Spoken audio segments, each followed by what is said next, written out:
Hello students. Last video के continuation में ये एक और वीडियो है जो हम कंटिन्यू करने वाले हैं चैप्टर को, जिसमें हम कंटिन्यू करने वाले हैं इस चैप्टर को, crop production and management. Last video में हमने कवर किया था व्हाट इज़ एग्रीकल्चर, क्रॉप किसे कहते हैं, हमारे टू टाइप्स की क्रॉप्स कौन कौन सी होती हैं, that is kharif and rabi, and what are agricultural practices, what are the main steps in agricultural practices, ये हमने लास्ट वीडियो में करे थे। इस वीडियो में हम एग्रीकल्चरल प्रैक्टिस का सबसे पहला स्टेप जो होता है that is preparation of soil, वो हम कंप्लीट करेंगे। प्रिपरेशन ऑफ सॉइल में मैंने आपको लास्ट वीडियो में भी बताया था कि किस तरह से बीज बोने के लिए हम सॉइल को किस तरह से प्रिपेयर करते हैं। ये हमारा सबसे पहला स्टेप होता है एग्रीकल्चरल प्रैक्टिस में।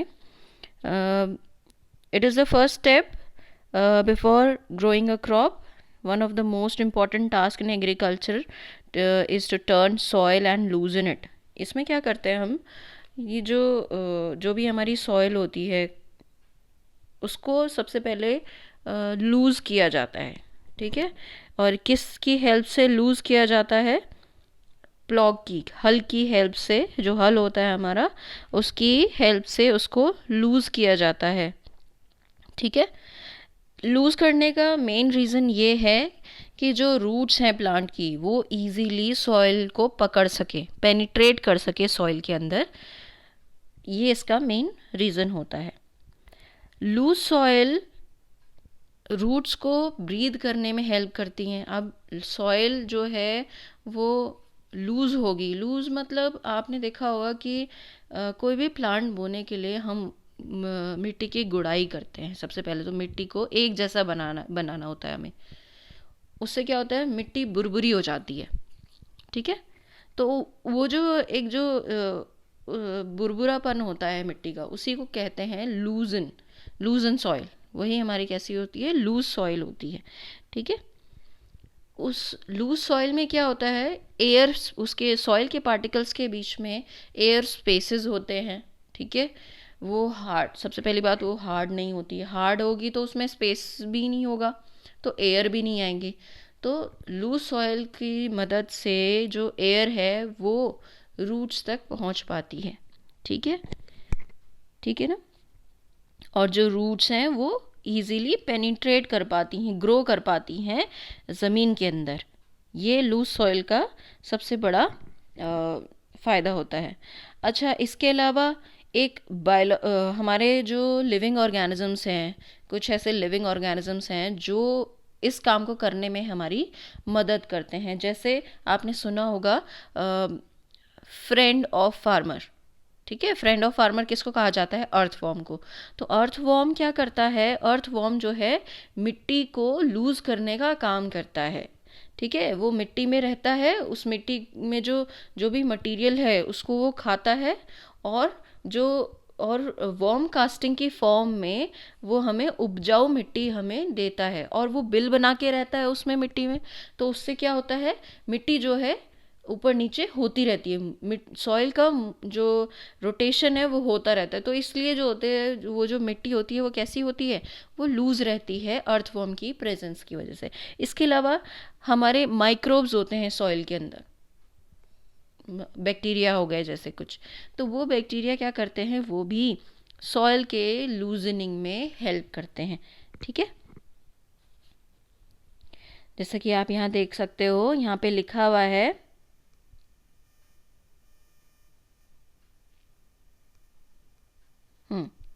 यहाँ पे लिखा हुआ है कि सबसे पहली बात ये मैंने बताया था आपको कि जो प्रिपरेशन ऑफ सॉइल में क्या करते हैं, हम लूज़ करते हैं, सॉइल को लूज़ करते हैं, ठीक है, ताकि रूट्स उसमें डीप पेनिट्रेट कर सकें, ब्रीद जो एयर है वो मिल सके रूट्स को, ठीक है।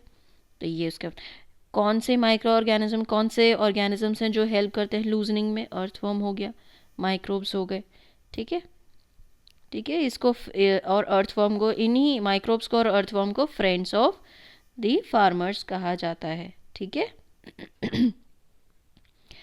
क्योंकि ये क्या करते हैं, ये सॉइल को लूज करते हैं और उसमें ह्यूमस ऐड करते हैं। अब ह्यूमस क्या होता है? ह्यूमस होता है, ह्यूमस न्यूट्रिएंट का काम करता है। जितनी भी सूखी पत्तियां मिट्टी में पड़ी होती हैं या कोई भी ऐसा बायोडिग्रेडेबल वेस्ट होता है सॉइल में, बायोडिग्रेडेबल वेस्ट मतलब आपने पहले भी सुना होगा, बायोडिग्रेडेबल वेस्ट वो वेस्ट होता है जो micro organisms easily break down कर सकते हैं इनटू सिंपलर फॉर्म, वो होते हैं बायोडिग्रेडेबल वेस्ट। तो ह्यूमस वही जब माइक्रो ऑर्गेनिजम्स उस वेस्ट को डिग्रेड करते हैं तो उसका जो प्रोडक्ट होता है वो होता है ह्यूमस। ठीक है, आपने देखा होगा मिट्टी हमारी काली होती है, जो उपजाऊ मिट्टी होती है ना, ज़्यादातर वो कैसी होती है? काले रंग की होती है। वो इस किस वजह से होती है? वो ह्यूमस की वजह से होती है। उसमें क्या होता है? ह्यूमस प्रेजेंट होता है। ठीक है,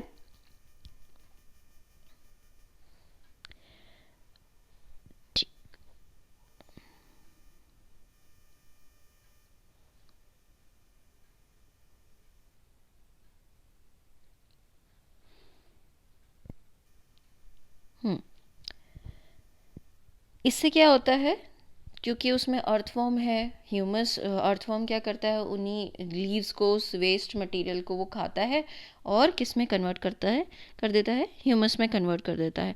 तो इससे क्या होता है, जो हमारी सॉइल होती है उसमें मिनरल्स, न्यूट्रिएंट्स ऐड हो जाते हैं। ठीक है, इसके अलावा जो एयर और वाटर है वो भी हमारी सॉइल में ईजीली एटमॉस्फेयर से आ पाता है। ठीक है, in addition dead plants and animals get decompose by the soil organisms. ये मैंने आपको अभी बताया कि जो सॉइल ऑर्गेनिजम्स हैं वो डेड प्लांट्स और एनिमल्स, ये डेड प्लांट्स और एनिमल्स क्या है? यही बायोडिग्रेडेबल वेस्ट का काम करते हैं सॉइल के अंदर। ठीक है, तो और इनको डिकम्पोज कौन करता है? Soil micro organisms. ठीक है, in this way various nutrients in the dead organisms are released back into the soil। तो जो भी प्लांट्स थे, एनिमल्स थे, उन सब का न्यूट्रिएंट्स जो है वो कहाँ पे आ जाता है? फिर सॉइल में आ जाता है। ठीक है, release back into the soil and these nutrients are again absorb by the plants. और यही न्यूट्रिएंट्स जो प्लांट्स उसमें, जो भी सीड्स उसमें बोई जाएंगी उस मिट्टी में, वो उसको एब्जॉर्ब कर लेंगी। ठीक है,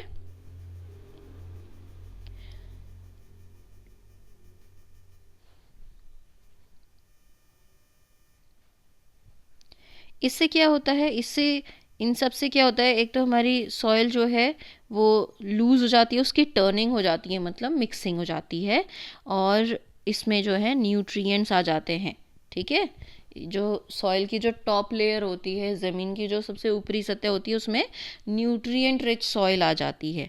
ठीक है, तो ये बहुत बड़ा रोल होता है प्रिपरेशन ऑफ सॉइल का। ठीक है, अच्छा ये जो लूजनिंग और टर्निंग है, इसको हम क्या कहते हैं? जिस प्रोसेस से ये काम किया जाता है उस प्रोसेस को हम क्या कहते हैं?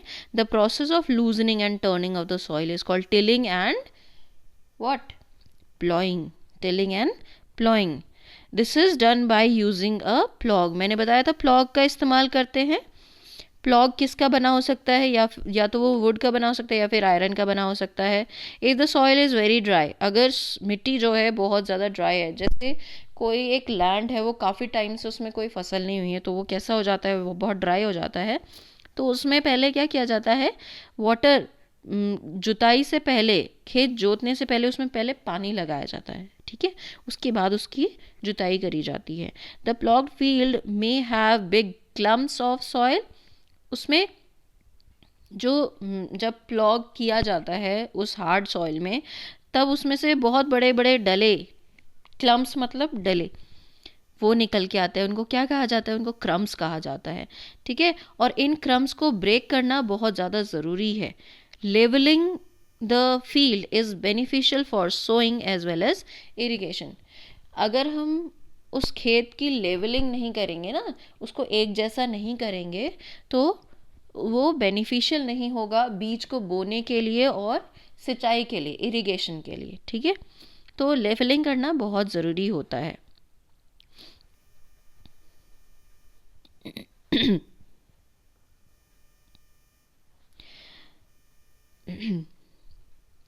कई बार क्या होता है, जब ये टिलिंग का प्रोसेस किया जाता है तब उसमें मैन्योर भी ऐड किया जाता है. This helps in proper mixing of the manure with the soil moisture and before sawing. इससे क्या होता है, एक तो उसमें न्यूट्रिएंट्स ऐड हो जाते हैं सॉइल के अंदर, और क्या होता है, मॉइस्चर आ जाता है सॉइल के अंदर. ठीक है, अब हम पढ़ेंगे इसी प्रिपरेशन ऑफ सॉइल में, हम पढ़ेंगे किन किन इंस्ट्रूमेंट्स की मदद से हम क्या कर सकते हैं, हम प्रिपरेशन कर सकते हैं सॉइल का, या हम बोल सकते हैं टिलिंग कर सकते हैं, प्लॉइंग कर सकते हैं. कौन कौन से इंस्ट्रूमेंट हैं वो.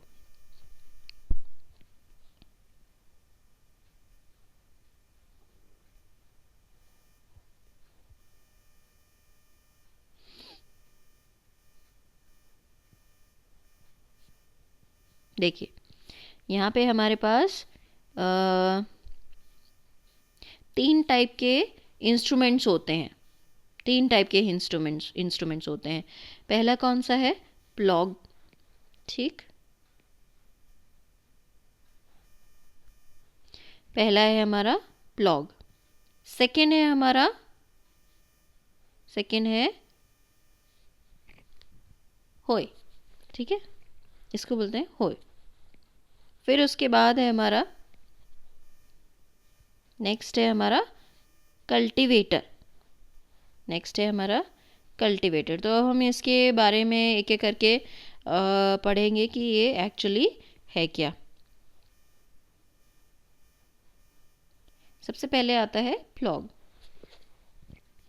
मैंने आपको बताया, हल जिसे बोलते हैं, जिससे क्या किया जाता है, और ये एंशियंट टाइम से यूज़ किया जा रहा है सॉइल की टिलिंग के लिए. Adding fertilisers to the crop, removing weeds के लिए भी इसका इस्तेमाल किया जाता है, and turning of the soil. Right, turning of the soil, इसमें इसका इस्तेमाल किया जा रहा है. और ये बहुत पुराना इंस्ट्रूमेंट है जो हमारे पूर्वज इस्तेमाल कर, जब से एग्रीकल्चर का प्रोसेस स्टार्ट हुआ है तब से इसका इस्तेमाल किया जा रहा है. ठीक है, इसको किस तरह से यूज़ किया जा सकता है, या तो इसको पेयर ऑफ बुल्स के पीछे बांध दिया जाता है, या फिर हॉर्स या कैमल के पीछे बांध दिया जाता है. ठीक है, तो इस तरह से इसको इस्तेमाल किया जाता है. It contains a strong triangular iron strip. आपने देखा होगा कि जो हल होता है उसका कुछ इस टाइप से स्ट्रक्चर होता है, ये इस टाइप का कुछ स्ट्रक्चर होता है. तो ये दिख रहा है आपको, ये वाला, ये क्या होता है, ये आयरन का बना हुआ होता है. और ये क्या करता है, यही मिट्टी में, यही जो पार्ट है मिट्टी में गड़ता है, और जब वो एनिमल आगे मूव करता है तो वो मिट्टी को इस तरह से उसमें खोदता हुआ चला जाता है. ठीक है, आपने देखा होगा. ये तो ऐसी रफ डायग्राम मैं बना के दिखा रही हूँ. ठीक है, इसको प्लॉग शेयर, वो जो टिप होता है, वो जो स्ट्रिप होता है, जो मैंने अभी आपको बना के दिखाया इस टाइप का, वो क्या होता है, इसको प्लॉग शाफ्ट बोलते हैं. क्या बोलते हैं, प्लॉग शाफ्ट बोलते हैं. ठीक है,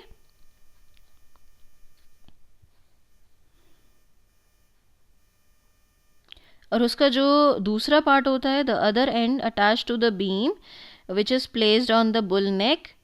ठीक है, और जो उसका दूसरा पार्ट होता है वो कहाँ रखा होता है, वो बुल की नेक पे रखा होता है. ठीक है, one pair of bulls and man can easily operate the plough. ये तो इतना इम्पोर्टेंट नहीं है, जस्ट उसके स्ट्रक्चर को जानना ज़्यादा ज़रूरी है. The indigenous wooden plough is increasingly being replaced by, पहले क्या होता था, वुडन का बना हुआ होता था हमारा जो हल होता था, लेकिन धीरे धीरे करके अब वो किस में बदल गया है, आयरन का बना हुआ हो गया है. ठीक है, अब हम आयरन का यूज़ करने लगे हैं. ठीक, नेक्स्ट है हमारा होय. क्या है, ये आपको नेक्स्ट ये मैं दिखाती हूँ. ये एक होय है. ठीक है, ये दिख रहा है आपको इमेज 1.1 में, ये आपका क्या है, होय. ठीक है, ये दिख रहा है आपको, ये बेंड प्लेट दिख रही है आपको, ये वाली, ये क्या है, खेत जोतने में मदद करती है. तो ये ही फंसती है, ये वाला पार्ट मिट्टी में गड़ता है, और जैसे जैसे आगे मूव होते हैं तो क्या होता है, ये खोदता जाता है मिट्टी को, ठीक है। और ये वाला पार्ट जो है ये आगे किसी भी एनिमल पे, ये जो बीम वाला पार्ट है ये एनिमल की नेक पे रखा जाता है, ठीक है। तो ये इसका डायग्राम है, इमेज है, ठीक है। तो क्या है, it is a simple tool which is use to remove weeds and for loosening of the soil. ये वीड्स को रिमूव करने में और सॉइल की लूजनिंग में हेल्प करता है। It has a long rod, इसमें एक लॉन्ग रॉड है वुड की या फिर आयरन की, वो आपने देखा है। A strong broad and bent plate of iron is fixed at one end, और जो उसके जो एक एंड था जो मिट्टी में गड़ता है वो क्या है, वो एक आयरन की फिक्स्ड प्लेट है, ठीक है।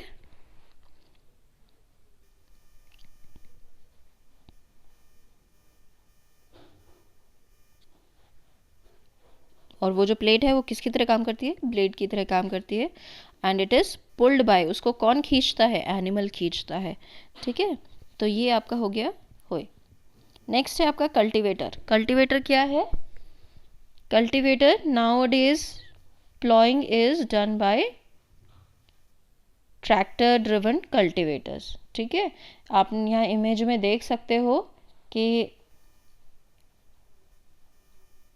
ये इमेज में दिख रहा है आपको, cultivator driven by a tractor. यहाँ पीछे आपको दिख रहा है, ऐसा आपने देखा भी होगा, खेतों में ऐसे ट्रैक्टर के पीछे बांध दिया जाता है, ठीक है। तो ये आपका क्या है, कल्टीवेटर। और आज now days it is very frequently used in ploughing the field. The use of cultivator saves labour and time. इससे, इसके यूज़ से क्या होता है, एक तो हमारी जो मेहनत है वो भी बच जाती है, थोड़ा ये लोड नहीं, वर्क लोड नहीं पड़ता है, और हमारा टाइम भी बच जाता है, ठीक है। तो आज हमने प्रिपरेशन ऑफ सॉइल किया, जिसमें हमने देखा कि किस तरह से सॉइल को तैयार किया जाता है सोइंग के लिए। तो क्या क्या देखा, बेसिकली इसमें क्या क्या होते हैं, एक तो हम हल का इस्तेमाल करते हैं, दूसरा हमारे माइक्रो ऑर्गेनिजम्स भी होते हैं, वो जो मैंने आपको बताया था, अर्थवर्म होता है और कुछ माइक्रोब्स होते हैं, जिससे क्या होता है, जो हेल्प करते हैं मिट्टी की लूजनिंग में, लूज़ करते हैं मिट्टी को, ठीक है, और ज़्यादा उपजाऊ बनाते हैं। मैन्योर, ह्यूमस ऐड करते हैं सॉइल में, जिससे सॉइल कैसी हो जाती है, उसमें मॉइस्चर आ जाता है, ठीक है। लूजनिंग की हेल्प से क्या होगा, जो रूट्स हैं वो इजीली पेनिट्रेट कर पाएंगी, और रूट्स को एयर मिल पाएगी ब्रीथ करने के लिए, ठीक है। इसके अलावा हमने पढ़े कि किन मेथड से, अच्छा कि लूजनिंग और टर्निंग के मेथड को हम क्या कहते हैं, टिलिंग एंड प्लॉइंग। कौन कौन से इंस्ट्रूमेंट्स हैं जिनको हम इस्तेमाल करते हैं टिलिंग के लिए। सबसे पहला था हमारा प्लॉग, फिर था होई, एंड देन कल्टीवेटर, जो हम ज़्यादातर हम आजकल यूज़ कर रहे हैं। तो दैट्स ऑल फॉर टुडे। मैं इसका असाइनमेंट आपको प्रोवाइड करा रही हूँ अभी। Thank you, have a nice day.